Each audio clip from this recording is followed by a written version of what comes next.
Have you ever been in a situation where you felt the overwhelming urge to defend yourself? Maybe someone spread lies about you, insulted you, or questioned your intentions. Your heart raced, your mind filled with words, and you wanted so badly to set the record straight. You wanted to explain, to argue, to fight back. But then, deep within, you heard a voice whisper, "Be silent. Trust me." Silence feels unnatural. We live in a world where everyone is speaking, on social media, in arguments, in debates. Society tells us that if we don't speak up, we will be misunderstood, disrespected, or forgotten. But what if silence isn't weakness? What if it's one of the strongest, most powerful choices we can make?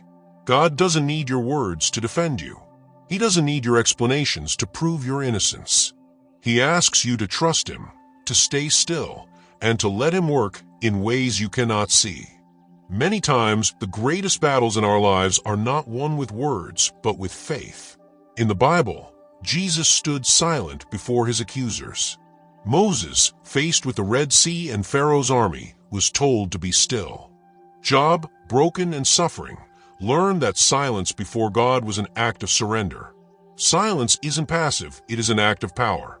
So if you are struggling right now, if you feel the urge to defend yourself, if you are desperate to prove your worth, pause. God is speaking to you today. He is saying, "Trust me. Stay silent." Chapter 1. When Jesus chose silence. Jesus had every reason to defend himself. He was perfect, sinless, and completely innocent. Yet when he stood before Pontius Pilate, falsely accused by the religious leaders, he did not argue. He did not explain himself. He remained silent. Pilate was amazed. He had seen criminals fight for their lives, beg for mercy, try to justify their actions. But Jesus, he stood there silent with an unshakable peace, because he knew the truth. He knew that God's plan was greater than any false accusation. In Matthew 27, verses 12 to 14, the Bible says, "When he was accused by the chief priests and the elders, he gave no answer. Then Pilate asked him, 'Don't you hear the testimony they are bringing against you?' But Jesus made no reply, not even to a single charge, to the great amazement of the governor. Jesus wasn't silent because he was weak. He was silent because he trusted his Father. He knew that God would bring justice in his own time. How many times have you felt the need to fight back when someone wronged you? How many times have you wasted energy arguing, defending yourself, or proving a point? And yet nothing changed. The people who wanted to misunderstand, you still misunderstood you. What if, instead of speaking, you trusted God to handle it? What if you believed that silence was your strength? Chapter 2. When God calls you to be still. There are moments in life when we feel trapped, just like the Israelites at the edge of the Red Sea. Behind them was Pharaoh's army, ready to destroy them. In front of them was the sea, impossible to cross. Panic set in. The people cried out, desperate for a solution. But instead of telling them to fight or run, God spoke through Moses and said, "The Lord will fight for you. You need only to be still."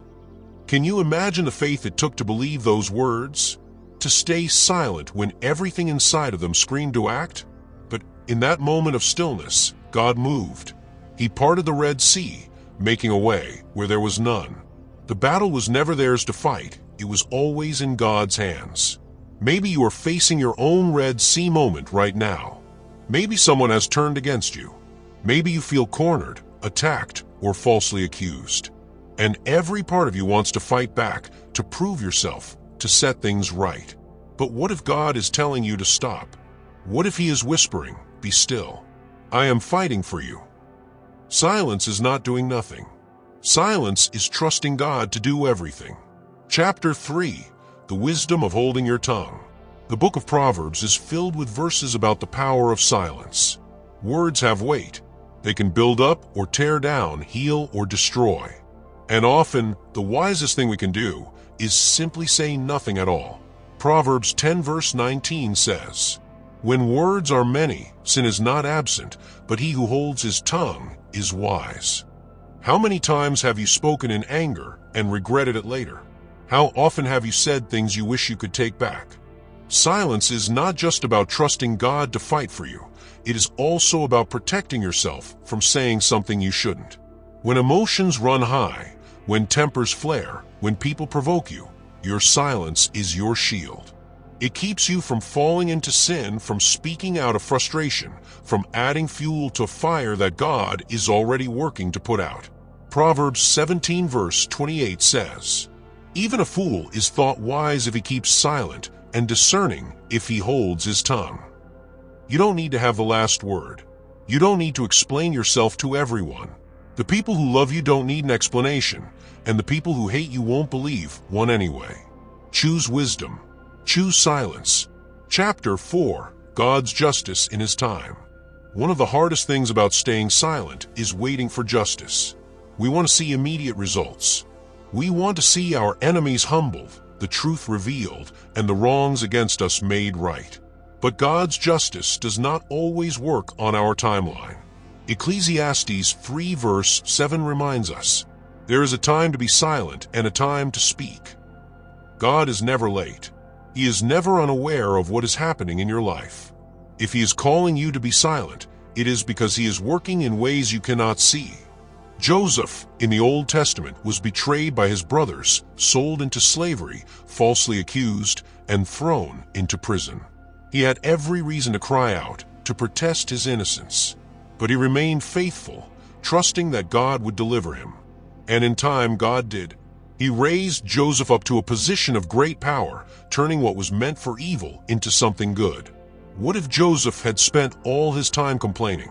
What if he had used his energy arguing with his accusers instead of trusting God? The same is true for you. Whatever is happening in your life right now, trust that God sees it. He is not ignoring you. He is working things out for your good. Your silence is not wasted, is faith in action. Chapter 5. Let God speak for you. Maybe you feel misunderstood. Maybe you've been wronged. Maybe you are in a situation where you desperately want to speak, to explain, to fight back. But today, God is asking you to trust Him instead. Trust in the Lord with all your heart and lean not on your own understanding. In all your ways submit to Him, and He will make your paths straight. The world tells you that silence is weakness, but God says is strength. The world tells you that you must fight for yourself, but God says, "I will fight for you." So the next time you feel the urge to defend yourself, pause. Listen, because sometimes the greatest battles are won, not with words, but with silence. God is speaking to you today. Trust me. Stay silent. Will you listen?